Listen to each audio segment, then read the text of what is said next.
بسم اللہ الرحمن الرحیم۔ ایک مرتبہ حضرت عمر فاروق رضی اللہ تعالی عنہ نے ایک وفد بیت المقدس بھیجا۔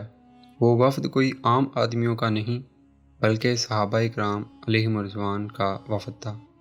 یہ وفد بیت المقدس پہنچا۔ یہ اس دور کی بات ہے جب بیت المقدس پر پادریوں کا قبضہ تھا۔ حضرت عمر رضی اللہ تعالی عنہ بیت المقدس کو پادریوں کے چنگل سے آزاد کرانا چاہتے تھے۔ صحابہ کرام علیہم رضوان نے پادریوں سے کہا کہ ہم امیر المومنین حضرت عمر فاروق رضی اللہ تعالی عنہ کی جانب سے یہ پیغام لائے ہیں کہ تم لوگ جنگ کے لیے تیار ہو جاؤ۔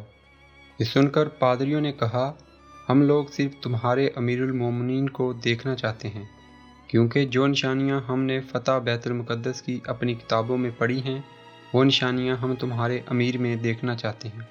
اگر وہ نشانیاں تمہارے امیر میں موجود ہوئیں تو ہم بغیر جنگ کے بیت المقدس تمہارے حوالے کر دیں گے۔ یہ سن کر مسلمانوں کا یہ وفد حضرت عمر فاروق رضی اللہ تعالی عنہ کی خدمت میں حاضر ہوا اور سارا ماجرا آپ کو سنایا۔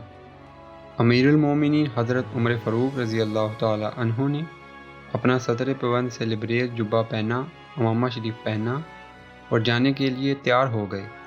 سارے صحابہ کرام علیہم رضوان حضرت عمر فاروق سے عرض کرنے لگے، حضور وہاں بڑے بڑے لوگ ہوں گے، بڑے بڑے پادری ہوں گے، آپ رضی اللہ تعالی عنہ اچھا اور نیا لباس پہن لیں، ہمارے بیت المال میں کوئی کمی نہیں۔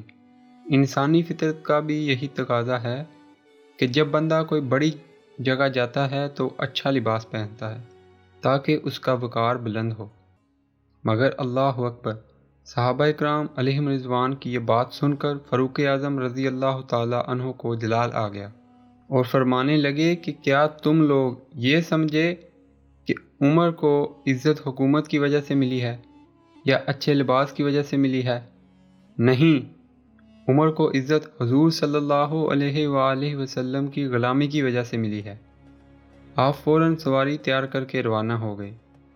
جیسے ہی آپ رضی اللہ تعالی عنہ بیت المقدس پہنچے تو حضرت عمر فاروق رضی اللہ تعالی عنہ کا حلیہ مبارک دیکھ کر، سرکار اعظم صلی اللہ علیہ وآلہ وسلم کے غلاموں کو دیکھ کر پادریوں کے حواس باختہ ہو گئے، تھر تھر کانپنے لگے اور حضرت عمر فاروق رضی اللہ تعالی عنہ کے قدموں میں گر پڑے۔ ساری بیت المقدس کی چابیاں حضرت عمر رضی اللہ تعالی عنہ کے حوالے کر دیں اور کہنے لگے کہ ہمیں آپ سے جنگ نہیں کرنی، کیونکہ ہم نے جو حلیہ فتح بیت المقدس کا کتاب میں پڑھا ہے یہ وہی حلیہ ہے۔ سبحان اللہ! اس طرح بغیر جنگ کے بیت المقدس آزاد ہو گیا، مگر ہم مسلمانوں نے عیاشیوں میں پڑھ کر دوبارہ یہودیوں کے حوالے کر دیا۔ اب عمر رضی اللہ تعالی عنہ کہاں سے لائیں، جو اپنے اوپر روٹی کا ایک نوالہ بھی اس وقت تک حرام سمجھتا تھا جب تک کوئی مسلمان تکلیف یا کافروں کے نرغے میں ہو، اسے آزاد نہ کروا لینا۔